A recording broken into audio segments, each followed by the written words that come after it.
मैं चुनाव के पहले भी कहता था, आज भी कह रहा हूं, ये भाईचारा, आपसी मेल, मान सम्मान बनाकर रखूंगा। विकास के लिए जो मैंने इस नवलगढ़ विधानसभा का नक्शा बना रखा है, मान के चलना आपको कहने की आवश्यकता नहीं है। कई दिनों से बिजली की समस्या थी। मुझे एक आध्यात्मिक जीवन में मैं खूब रहा हूं, मेरे गुरुजी की खूब सेवा की है मैंने जीवन में। तो मैं इस मेले के कार्यक्रम में राजनीतिक चर्चा नहीं करना चाह रहा हूं, फिर भी मैं आपको दो बात जरूर कहूंगा कि ये बिजली की समस्या कब आई और क्यों आई है किसी को ध्यान में? मान के चलो, भारतीय जनता पार्टी की सरकार तो अब बनी है, इससे पहले की सरकार ने 5 साल में क्या किया? और उससे पहले वसुंधरा जी की सरकार थी, 22 घंटे इस राजस्थान को बिजली मिलती थी। और जब सरकार कांग्रेस की आई तो उन्होंने कोई ऐसी व्यवस्था ही नहीं की कि आगे हमें बिजली का उत्पादन करना है या नहीं करना है। कभी चिंता नहीं की, मात्र चिंता की कि हमारी सरकार कैसे बचे। पड़ोसियों से उधार लेते रहे, उसी समय बिजली खरीद लेते।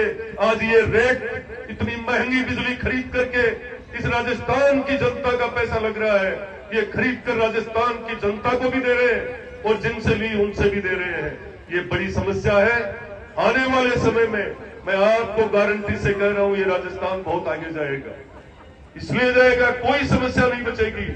नवलगढ़ विधानसभा की आपको बता रहा हूं, कभी भी किसी एक भी नेता ने यह नहीं सोचा था कि हमें खेतड़ी से 220 वाले केवी के पावर हाउस को हम डेयरी ले आए, हमारी समस्या खत्म हो जाती।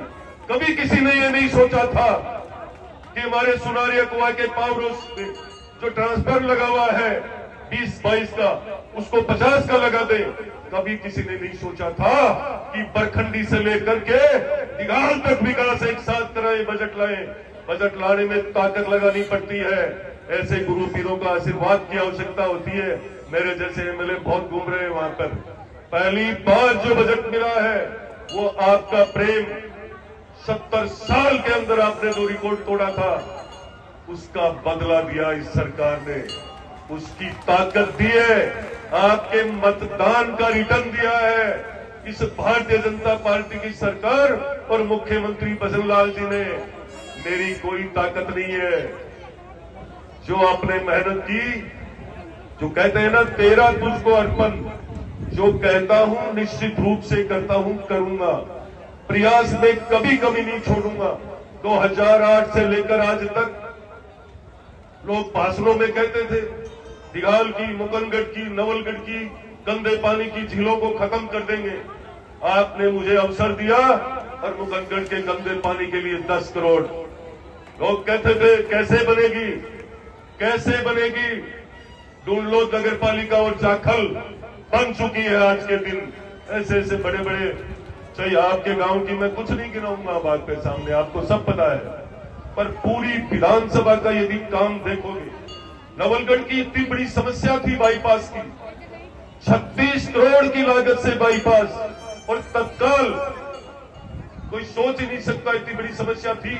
बड़े बुजुर्ग कभी बरखंडी के दर्शन नहीं करने गए।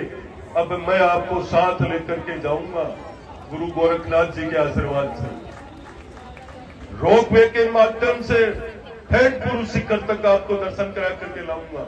और वही माताएं बहनें, हमारा आध्यात्मिक केंद्र लोहारगढ़ 24 कोसीय परिक्रमा, तब से लेकर आज तक किसी ने कभी सोचा नहीं।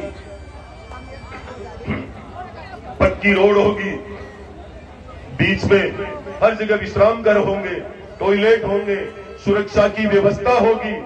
आप देखना आने वाले टाइम में आप ही की नवलगढ़ विधानसभा में लोहारगढ़ तीर्थ स्थल पर बॉम्बे तक के लोग आएंगे, ऐसा माहौल बनाया जाएगा। आने वाले समय में नवलगढ़ को एडीजे कोर्ट, डीटीओ ऑफिस पर बिना बताए प्लानिंग कर रखी है। आपको कहीं जाने की आवश्यकता नहीं होगी, मेरी सोच है ये। मेहनत करने में कमी नहीं आने दूंगा। आप लोगों ने डिघाल की, जो मैंने डिघाल के अंदर पहली बार रामोतार जी, ताऊ जी के माध्यम से, आप सब, डूडी जी, आप सब थे, ये नौजवान टीम भी थी, सब लोगों के सामने मैंने कहा था कि आप कि जो जितने भी वादे किए हैं